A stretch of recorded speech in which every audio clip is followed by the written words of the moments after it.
So in today's video, I actually have something really exciting to share with you guys. So we were able to have a private DM Q&A session with Michael McCarthy himself for Mirandus. So in this video, we're going to be talking about some of the information that he shared with us and which questions he answered for us. But before we get too far into the video, two things. First, I want to give a huge shout out to Observer from Discord for putting this together and orchestrating everything.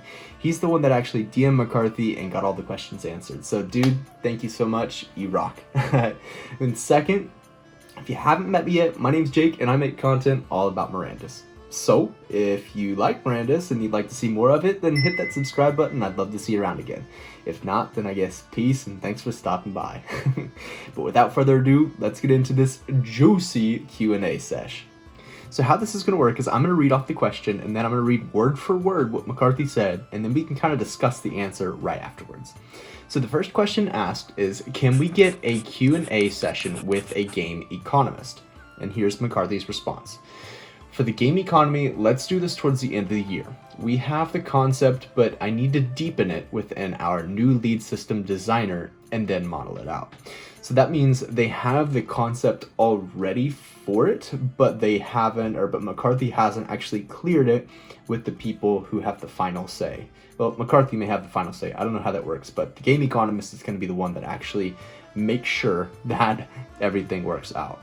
The second question is about how many people could an outpost feed? And here's McCarthy's response. Not sure. We'd have to fine-tune that. There's also a concept of quality. So outpost food might be as good, in quotations, as a large tavern, etc. So I'm not quite following what McCarthy says here, but I'm assuming he's just saying that it's not guaranteed that it could feed a certain number of people, but it could be talking about maybe the concept of rarity. So outpost food is as good as maybe a large tavern, but I don't know. Maybe I'm completely reading that wrong. But basically he's saying it's not guaranteed that it'll feed a certain number of people. Third question that was asked was, can you lend an entire alt character, exemplar, gear, etc.? And here's his response. We spin this around a lot, but haven't locked quite down how to do it. Meaning, what if they die during the lending or sell what's in the inventory? That would suck. If we don't give them access to the inventory, how can they actually play, or how can they really play? And that's a really good question. I didn't really think about that. So I wonder if there's a way to like maybe lock the items in the inventory so that they couldn't sell them.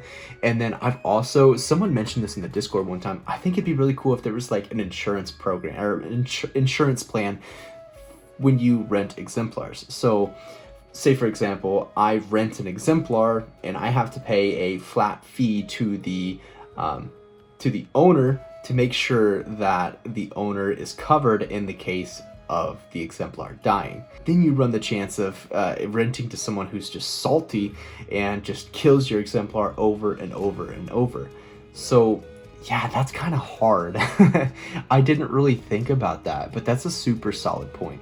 But I definitely agree. The renter should have access to all of the skills, the masteries, maybe the weapons, because if not, then what's the point of renting an exemplar? Like, I may rent some sort of exemplar for crafting something and use the masteries of the exemplar, and that's the whole reason I'm renting him. So if you couldn't use that, then that really defeats the purpose of a lot of renting. So yeah, I don't know. Hopefully we can get some more information on that sometime soon, because that's an interesting topic. Or maybe you could pay a certain amount per death. There's some sort of smart contract that each time you die, you have to pay X number of materium to revive. Yeah, I don't know.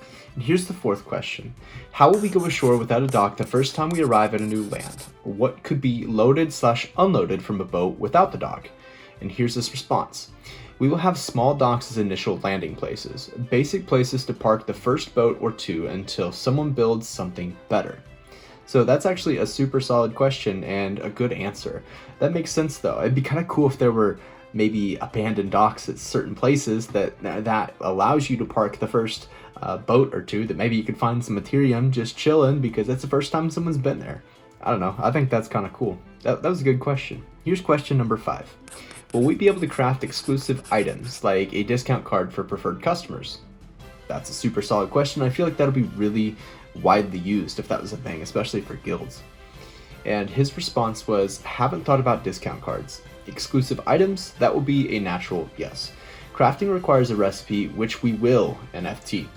The ingredients can be incredibly rare, so there will be very limited supplies of some things. Some crafts there may only be one of in the world for a while. I love the idea of one-of-one items. I love the idea that maybe you have something that no one else in the entire world has, or that you got a drop that no one else has, so that's going to allow you to sell that for life-changing money, potentially. But also, maybe not sell it, but craft something that is going to be the most powerful weapon in the game for certain types of magic. Love that idea.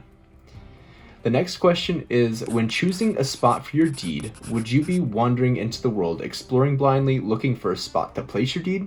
And McCarthy's response was, when you activate a deed placement mode, it will show you where you can place it, but you do have to walk there to place it. That was a question I was also curious about because, you know, it wouldn't make sense to have a third-person view of the entire world of Mirandus where you can just, you know, click your deed down in some place no one's been yet. The whole idea of the game is, you know, to go out and explore. So I like the way that he put this and phrased this, like you actually have to walk to the place to put the deed down. And I'm thinking maybe it'll be like a localized area when you enter the deed placement mode that you can put your deed down on. And the seventh question is, upon deed owners being released into the world, when looking for a spot to plant your deed on the land, will you have to deal with enemies? And McCarthy's response was yes. Not specifically for that spot, but there will likely be enemies around newly explored areas. We weren't planning on kill this monster and then you can place the deed, but I really like that idea. Okay, that makes sense. That would actually be kind of cool. Like, you have to kill this certain world boss that's standing on this open land, and you gotta kill that boss to be able to actually put down an outpost there. That actually is kind of cool. I like that. And that was McCarthy saying he liked that, not me. But I do like it too. The eighth question was, how close in meters can deed spots be to another deed spot? Ballpark estimates. And McCarthy's response was, deed spots are not arbitrary. We will define deed locations on each level. Deeds have sizes, so a homestead can be placed in many spots, but a town of the Archduke might only have a spot in every other zone. Okay, that makes sense. Hopefully, this one I feel somewhat strongly about because I'm in a group with a few other people that have quite a bit of land, but it's not big land deeds. We all have a bunch of small land deeds, and so we're kind of wanting to put together like a small town with all of the outposts and the homesteads that we have. So I'm hoping that we'll be able to place those next to each other in place of like a town of the Archduke or something. I don't know. That may not actually be possible reading that, but we'll see how that mechanic works when the game actually comes out. And here's question number 9. You mentioned the world of Mirandus being like islands, each one having a citadel. Would that design be the same for other deeds based on land plot size? For example, one Archduke could fit on each island, or maybe only so many villages on each, so to diversify the land deeds. And this is McCarthy's response. The math of deed placement plots follows with the number sold. Like the answer above, count on every zone having many places for homesteads and outposts, but towns of the Archduke will be a rarer spot. So, I mean, that makes sense. It's not going to be like town of the Archduke right next to the town of the Archduke. Like, that would be kind of cluttered and wouldn't really make a whole lot of sense. And that also kind of plays into question number 8 in the sense that there's going to be lots of homestead and outpost spots. So maybe we will be able to make small communities with the small deeds. Question number 10 is, are sanctuaries still a thing? And McCarthy says yes, but we really want to think through the charity angle of them, hoping it can be a portal to all sorts of charities with the owner taking a small cut if they wish, something like that. We just want them to be really awesome. So I love the idea that these will be able to be owned, just like anything in the game. So that means maybe sanctuaries could be an airdrop at some point, or those will probably hit the store or something like that. So there's another NFT to count on. But sanctuaries, I'm kind of I'm excited about those because those are going to allow the free-to-play players or like the low-cost play-to-play players to still have fun and enjoy the game and provide even maybe a community for them. And question number 11 is, will vessels need to exactly match the size of a slot on the docks and piers, or do they just have to not be too big? Like, can a Pickard tie up to any spot on a tier? And here's McCarthy's response. Yeah, we will have small and large spots. Boats will fall into one of those categories.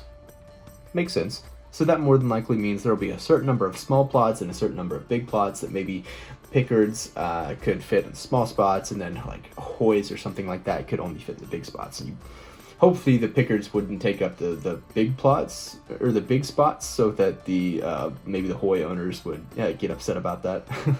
Question number 12. Can you tell us about other tasks beyond the goblin shoot and the June test, such as crafting or other adventures? And this is McCarthy's response. June test is just killing dumb, wandering goblins. It's a heavy lift to make sure casting rays in real time, which are the arrows, are intersecting well. This is a secure communication from the client to the server and needs to be unhackable. I agree. That was me saying I agree, not McCarthy. And performant. All very tricky given our one world tech and global latency. Yeah, so that makes sense. So that means that all we're doing in the June playtest is just shooting these dumb goblins. They're not going to fight back. They're not going to run away. We're just shooting them. And they're just making sure that everything works fine. And yeah, I love that he mentioned the one world tech, because Mirandus, if you don't know already, it's going to all be one world. There might be like different zones, but if you and I are in the same location, like we're going to be in the same location. Like there's not different worlds to go into. And here's the final question. Question number 13. Can we get a leaderboard in the test for things like longest distance hits on the goblin? And McCarthy says, that'd be awesome, but I'm not sure if we can get it in. Yeah, that makes sense. That would still be kind of cool though, and make the playtest a little bit more fun. And then he follows it up with, hit me with follow-up thoughts as well. I love how open McCarthy is to talking to the community, hearing what we think, and also giving us information on this game. He has so much on his plate, but he still loves hopping into the Discord and talking to us and doing these private DM things. Like, that says worlds about the game, and I cannot wait for Mirandus. It's literally all I talk about 24/7. That's why I made this YouTube channel. But if you guys have watched this far into the video, I really appreciate you a ton. If you have some questions that you want answered by McCarthy, then drop them in the comments below, and I will see if we can get those to him for him to answer. And we'll do another video like this, because I really like the format of it. Don't forget to like the video on the way out, and I will catch you guys in the next one. Peace, guys.